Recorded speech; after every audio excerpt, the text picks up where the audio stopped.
Bien, ya estamos de regreso con más noticias. La información no se detiene en TN23. Los dejamos con nuestros titulares.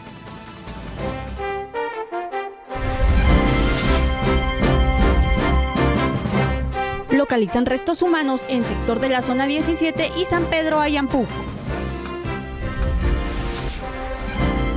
Protesta magisterial continúa en el centro histórico. Cientos de docentes pernoctaron en la Plaza de la Constitución. Falta de inversión en programas de desarrollo promueve participación de menores en hechos de violencia. En internacionales, incrementan los niveles de polución. Autoridades mexicanas prohíben la circulación de al menos 2 millones de vehículos. Bien, estamos ya de regreso con la información de interés nacional, internacional, deportivo y por supuesto lo que pasa en la vida de los famosos. Recuerde que nos puede seguir a través de la plataforma virtual www.chapintv.com y véanos completamente en directo. Iniciamos la protesta del gremio magisterial, continúa este día en el centro histórico ya que pernoctaron esta noche. Cientos de docentes pernoctaron en la Plaza de la Constitución y amanecieron de esta manera. Cientos de maestros pernoctaron frente al Palacio Nacional de la Cultura en el centro histórico de la ciudad capital, específicamente en la Plaza de la Constitución. Varios de ellos pues decidieron quedarse a dormir en algunas tiendas de campaña, otros instalaron algunos toldos para poder protegerse del intenso frío en horas de la madrugada. Estas personas pues llegaron hasta este punto luego de una manifestación realizada el pasado miércoles que inició en la Plaza del Obelisco, se condujo por la Avenida de Reforma, pasaron frente al Ministerio de Educación donde entregaron un memorial con las peticiones que ellos tienen. Posteriormente pues llegaron al Congreso de la República para poder hacer de conocimiento de los diputados las peticiones que ellos pues están planteando en estos instantes. Asimismo llegaron hasta la Plaza de la Constitución donde pues ellos se han concentrado y han informado que estarán en este lugar esperando ser escuchados por las autoridades y que sus peticiones pues se cumplan. Entre ellas pues ellos están en contra del aumento al descuento que se les estará realizando en sus salarios, lo cual pues serviría para un incremento de 500 quetzales en la pensión de los jubilados. Pues son bastantes maestros los que se han quedado este día frente al Palacio Nacional de la Cultura, pues se han pernoctado. Se ha podido observar que también en la entrada principal al Palacio Nacional hay unas carpas donde pues ellos estuvieron también protegiéndose del frío que en horas de la madrugada pues se presenta como comúnmente pues se da todos los días.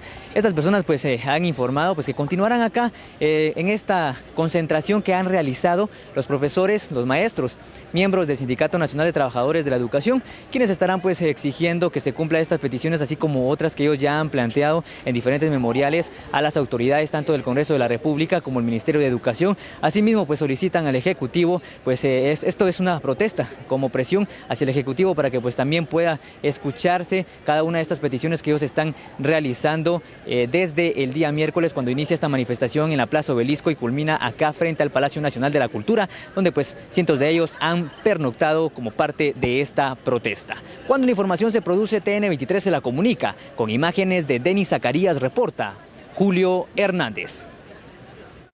Bueno, y a decir de World Vision, la falta de inversión en programas de desarrollo es una de las causas principales en el incremento de hechos de violencia, en donde se ven implicados menores de edad. Luego de 13 años de vigencia de la Ley de Protección Integral de la Niñez y Adolescencia, agrupaciones de la sociedad civil consideran la necesidad de reformas que mejoren la cobertura de la normativa.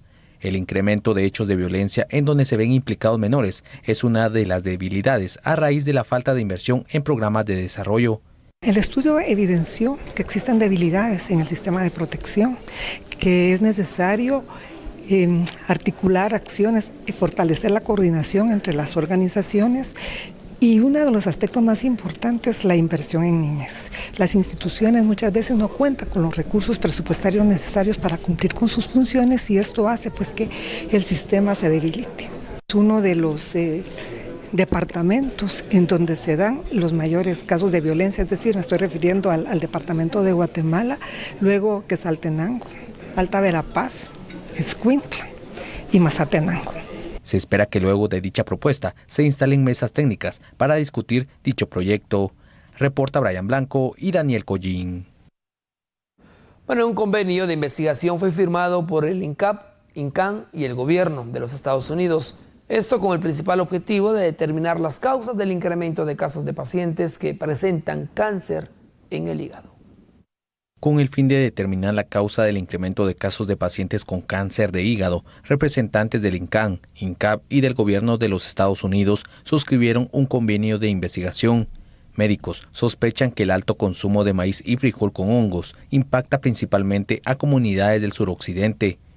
Y en particular estamos viendo cómo la ganancia de peso excesiva, el consumo de maíz contaminado con aflatoxinas, que es un tipo de hongos que crecen en el maíz cuando está almacenado en lugares húmedos y cálidos. Esto hace de que crezca este hongo en el maíz y puede causar daño al hígado.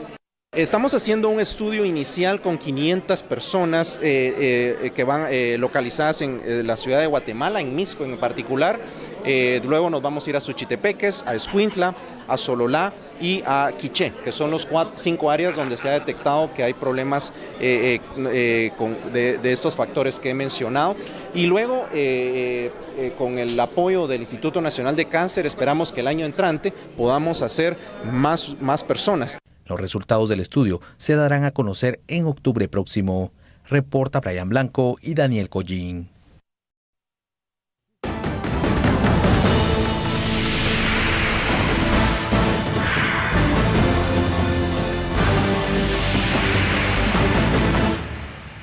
Bien, estamos de regreso con más información y es que la Fundación Mirna Mac, Universidad de San Carlos y la Procuraduría de los Derechos Humanos brindan su apoyo a la Caravana Internacional Guerra contra las Drogas, que tiene como objetivo principal presentarse el 19 de abril ante la Asamblea de Naciones Unidas en Nueva York.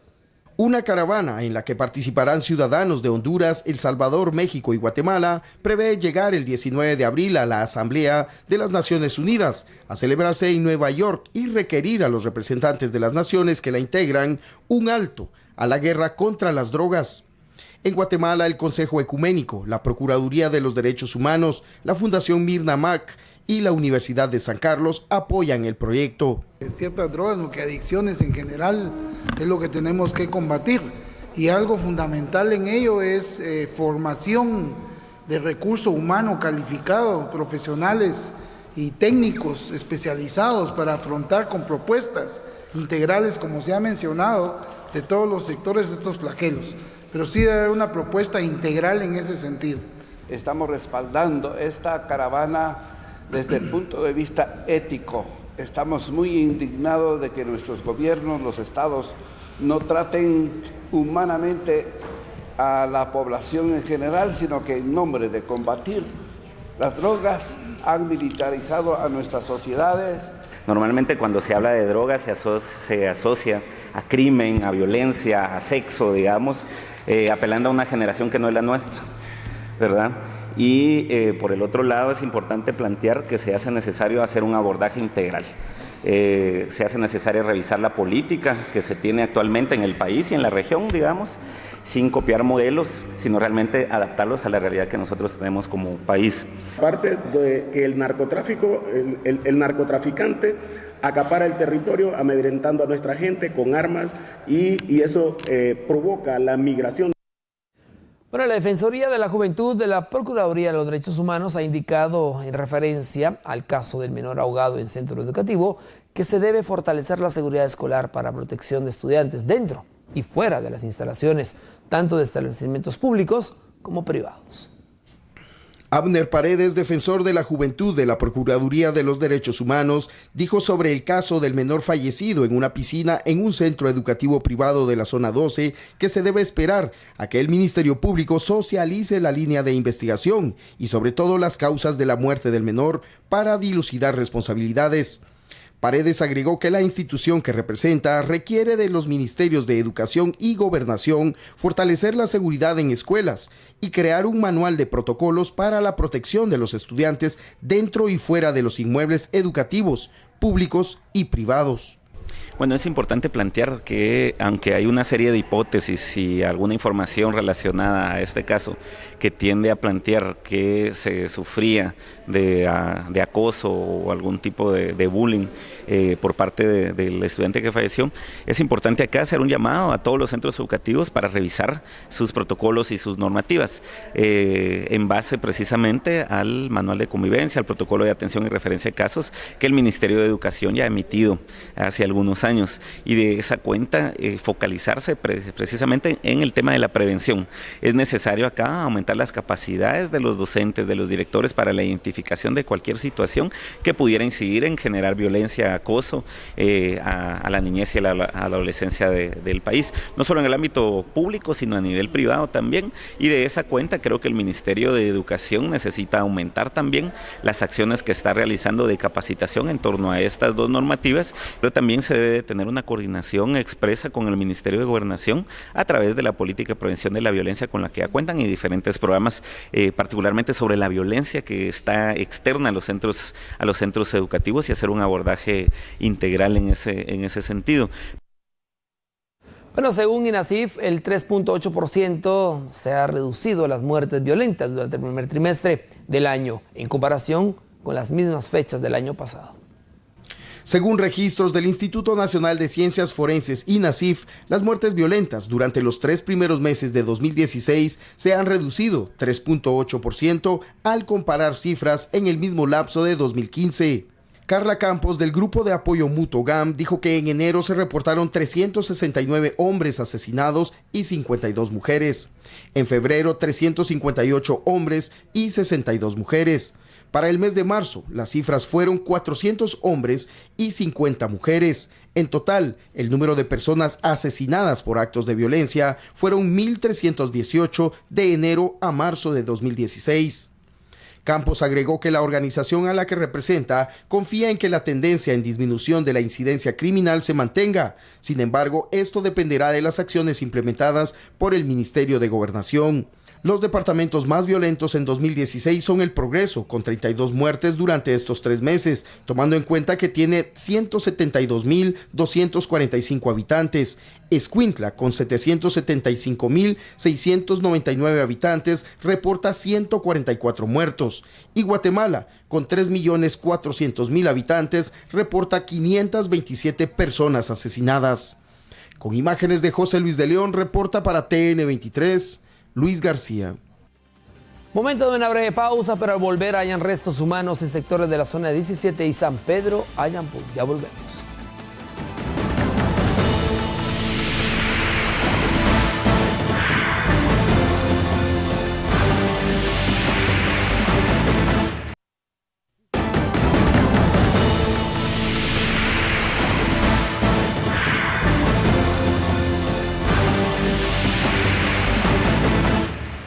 Gracias por continuar con nosotros. Seguimos con más noticias. El atleta Luis Ángel González quedó ligado a proceso y en prisión preventiva por el delito de homicidio culposo. González presuntamente participó en un ataque armado en la zona 18. En el juzgado de turno se resolvió que el atleta Luis Ángel González Pérez, de 22 años, quedara ligado a proceso y se ordenó su ingreso a una cárcel por delito de homicidio en grado tentativa. Según la investigación preliminar del MP, González y otras personas fueron capturados por la Policía Nacional Civil en la colonia El Paraíso 2, zona 18, después de registrarse un enfrentamiento armado, del cual dejó como saldo a Humberto García, de 45, con 2 heridas de bala. Se presume que fue un ataque entre pandillas rivales. A los procesados se les incautó 2 armas de fuego. González Pérez obtuvo su clasificación para participar en los Juegos Olímpicos de Río 2016. Pero la solicitud del Ministerio Público de ligar a proceso a un hombre por su presunta responsabilidad en la colocación de una bomba en una unidad del transporte público en San José Pinula fue aceptada por el juez 11º de lo penal.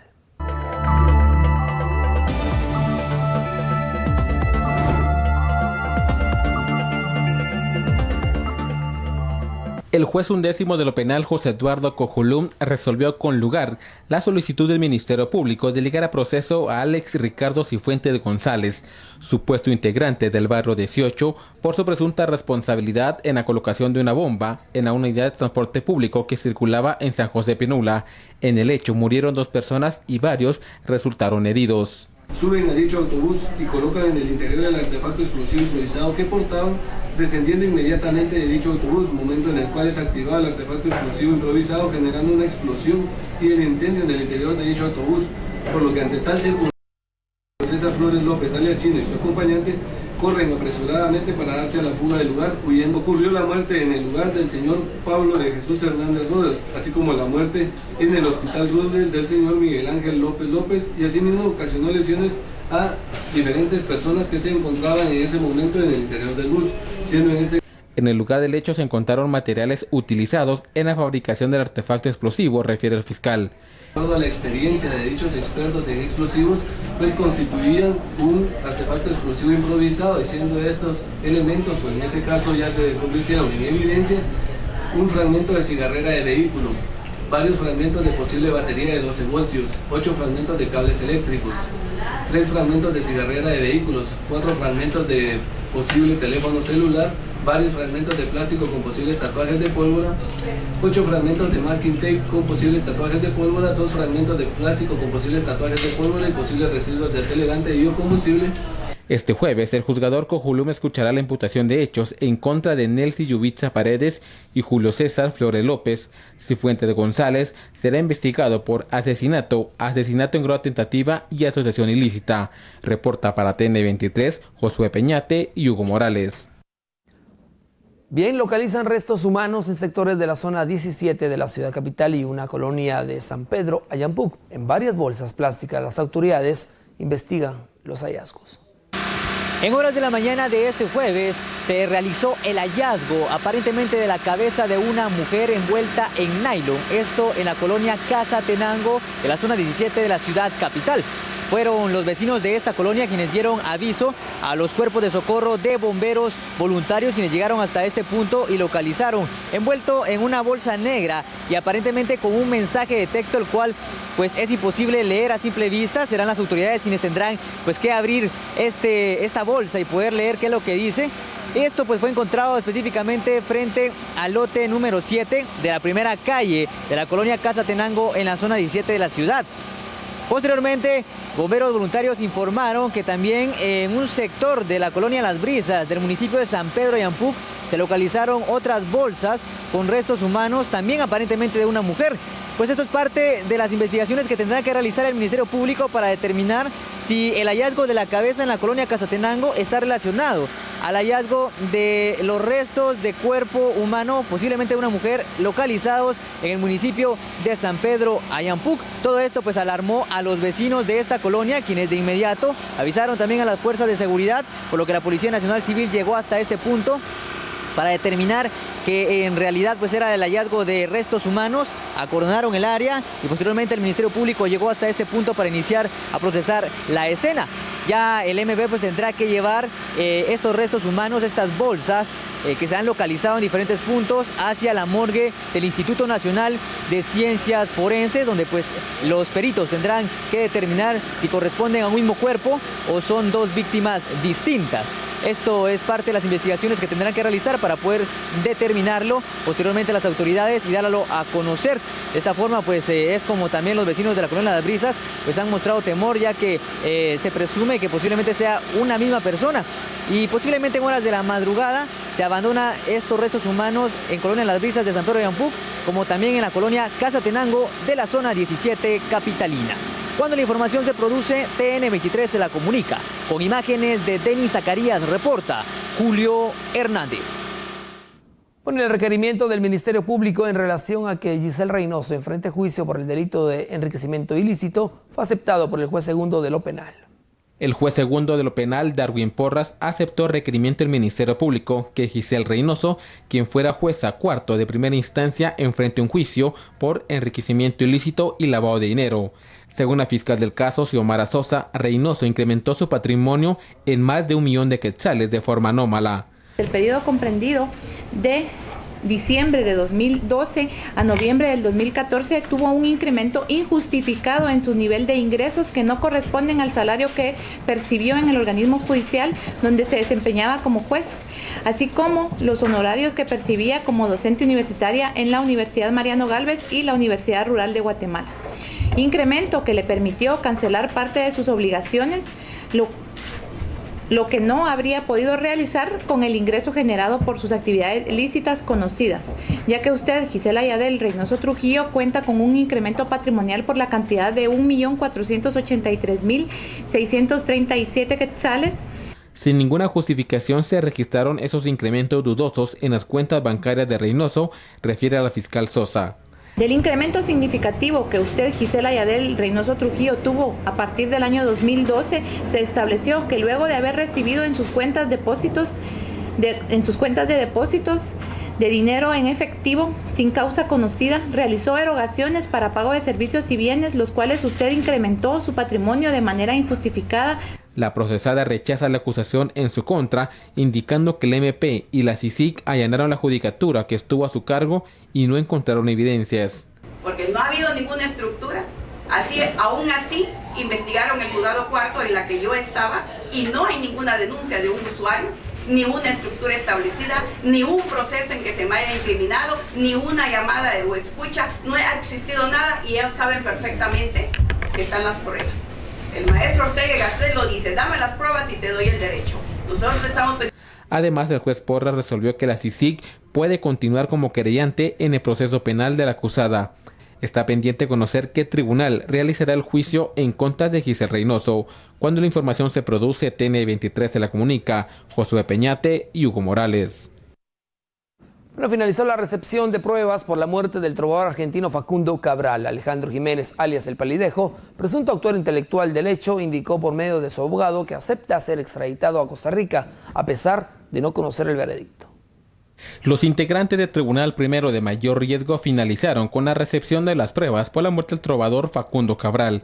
Alexis Calderón, abogado defensor del supuesto autor intelectual del hecho, Alejandro Jiménez, dice que su patrocinado, sin conocer el veredicto final de los jueces, aceptó ser extraditado hacia Costa Rica. Dentro del proceso es que hay una solicitud de extradición a la cual nos allanamos en el efecto de que él fuera a resolver su situación jurídica a Costa Rica. Entonces, independientemente del resultado de la sentencia, él tiene la posibilidad de irse a Costa Rica a resolver su situación jurídica y si fuera una condena, pues a cumplirla en su país natal. El procesado Jiménez, alias El Palidejo, duda de la investigación que realizó el Ministerio Público. Llega a pasar, como puede ver, la misma fiscalía está bien confundida en lo que dice. Mientras dicen una cosa, dicen otra. Ahorita ya salieron con drogas y ahorita salieron con... Y el motivo era por la venta de un club de una persona que no tiene ni la capacidad ni la calidad de venderla. Entonces no entiendo. Ahora, si esos clubes o cualquier lugar que sea público, me imagino que tiene sus cámaras, ¿por qué no presentaron los videos de donde yo llegaba al club? Este jueves dará sus últimas palabras a los juzgadores el acusado Alejandro Jiménez. El resto de acusados solicitaron su libertad inmediata, rechazando los señalamientos del MP en su contra.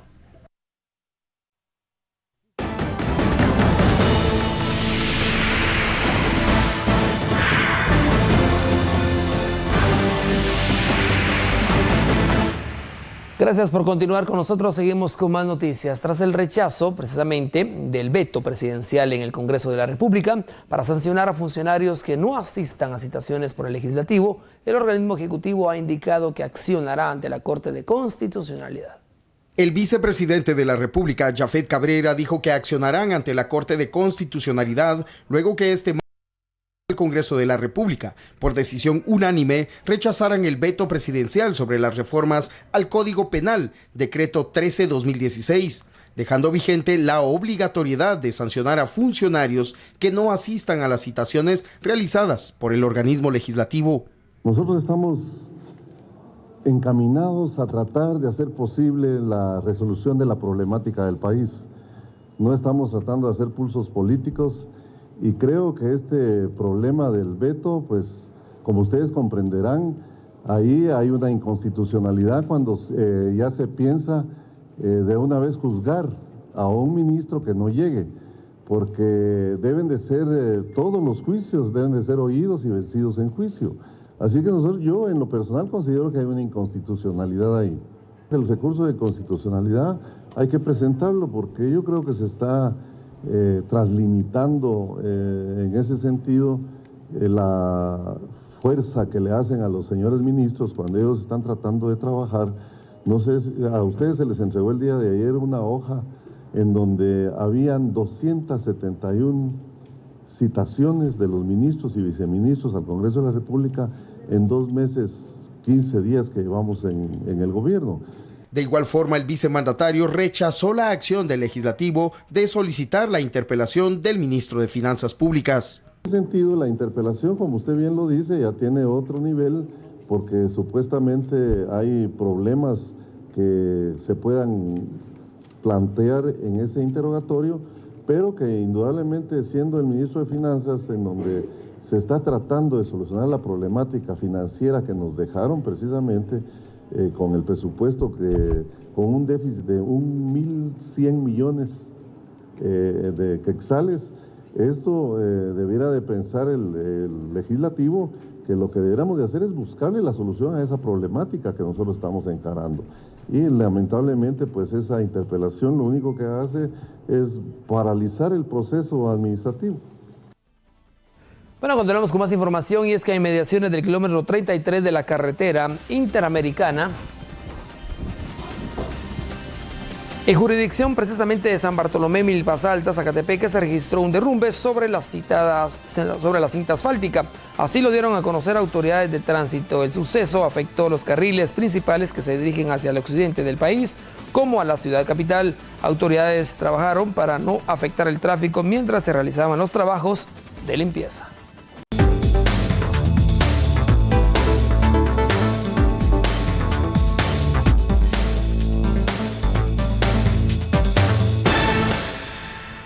Ahora vamos a conocer lo que está sucediendo en el interior de la República, y es que pobladores de la localidad de San Luis, San Sebastián, Retalhuleu, se muestran inconformes ya que el proyecto de drenajes no fue finalizado y solicitan que sea concluido. Alrededor de 80 familias del sector La Toma de la aldea San Luis del municipio de San Sebastián, Retalhuleu, piden a que los trabajos de introducción de drenaje sea finalizado porque según ellos el proyecto se quedó a medias. Los denunciantes argumentaron que otro de los serios problemas es que la empresa responsable de los trabajos dejó mal construido las cajas de los drenajes y las cunetas. El proyecto está, desde el año pasado lo iniciaron. Lamentablemente la misma constructora que agarró la primera fase vuelve y nos queda mal con la segunda fase, porque a pesar de que se les dijo que queríamos un trabajo con todas las calidades que se requerían, dejaron un trabajo pésimo. Entonces nuestra inconformidad es de que no vienen a terminarlo, llevan casi 4 meses, porque lo comenzaron en diciembre y a la fecha estamos ya en abril del 2016 y ellos no. Los inconformes indicaron que la carretera principal fue dañada durante la acometida de algunas tuberías de drenaje. Por su parte, el representante de la empresa constructora sindicada esto indicó al respecto del problema. Nosotros pues sí que tenemos que cumplir con un contrato que está estipulado y lo de la carretera pues era que tenía que cortarse, ¿verdad? Y como se cortó también nos comprometimos directamente con la municipalidad, que es el ente que contrata, de componerlo como estaba, tanto con el mismo asfalto como el pavimento, haciendo la cuneta. Son 116 metros lineales de cuneta, lo único que hacen falta para terminar. Estamos hablando que es un 95% y ejecutado. Reportó desde Retalhuleu Mario Tumín.